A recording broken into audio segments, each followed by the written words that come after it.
Welcome back to Gilmour Racing, and we are well underway for the preparation for the 2024 Australian Formula Open Series.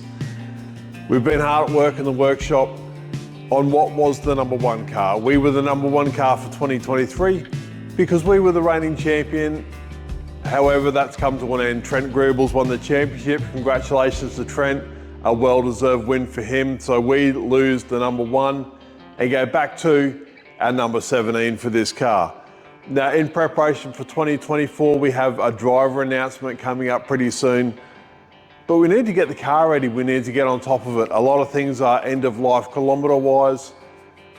So we've got to get in there, get it fixed, get it replaced and get it ready for the season. We don't want any failures and we don't want to be doing any unnecessary maintenance during the year. It's a pretty tight schedule. We have an extra race meeting to what we had in previous years. So we don't have that big turnaround time to be doing engine changes or major gearbox works or anything like that. So at the moment, we've just got the gearbox off the car. It's going to need a lot of work. The diff has to come out, it needs drive shafts, it needs outer CVs, as well as the normal maintenance we would do round to round. The engine, it gets a fresh engine. That engine is out of life. It has done its required kilometres. Goes back in the box, gets sent away for a freshen up, and we exchange it with our other race engine. And the floor's about to come off, the standard floor repairs, the wood under the floor is worn out, there's broken bolts, there's all that sort of normal stuff we need to get on top of. So enough of me talking about it. Let's get in, get some stuff done, and we'll see what we can come up with.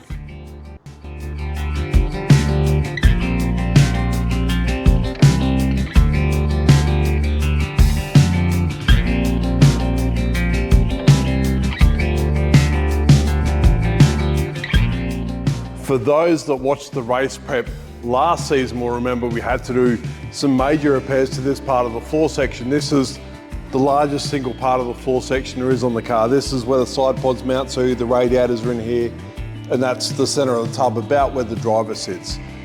It had a whole bunch of holes in it. In the front of the floors, the front edges were completely gone, and all our repairs are holding up really, really well. There's a little bit of sandblasting on the front of it, but nothing to really worry about. It's certainly serviceable. We'll touch them up. And this car will need to get an update on the livery. We change the livery every year for a whole variety of reasons, but it's got to be done. So we'll probably change some of the bits in the middle of the car, maybe the side pods where it got damaged over our all property signage. It copped a bit of a wheel rub.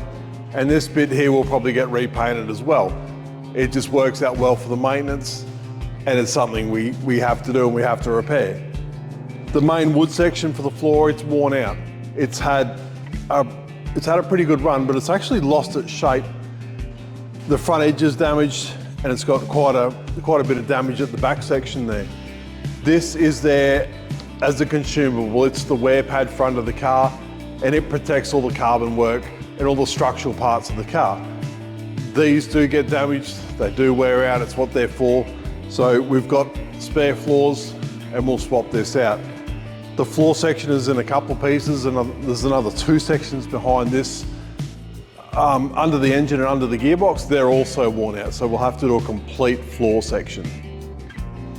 Now we've got the engine off the car, it's in the travel box and ready to go away and get freshened up. Now it's cleaning and inspecting and making sure we don't miss anything. We've got the radiators out of the car. The radiators are due to be serviced.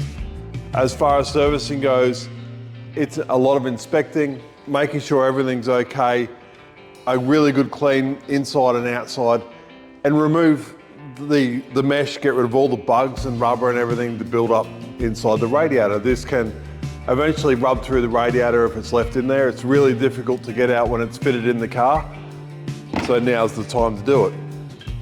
The shifter cable. It's about 6 foot long. It's a push-pull cable, goes all the way from the gear stick inside the car all the way to the back of the car where the shifter is for the gearbox. These have a life. It's a pretty tough environment. There's a lot of dust, a lot of heat, a lot of vibration, and these will only go so many times before they break or give troubles.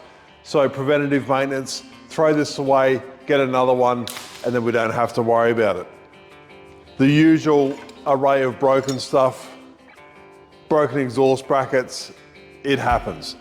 There's broken body mounts for the panels. Once again, huge vibration, and these break quite often as part of the normal inspection race to race. This big cover here goes underneath the sump of the engine. Bit of a bash guard, it's also for the floor to mount to, and it's also a really cool place to put lead if you've got a light driver and you need to put some ballast in the car. One of the mounting bosses has actually broken off this and needs to be re-welded on, so we'll take care of that, and then that's another job off the list.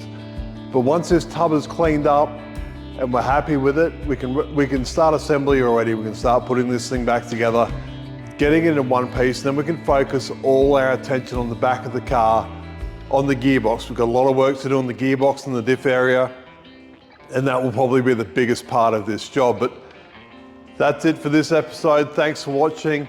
Subscribe if you haven't subscribed. Stay tuned for the next episode.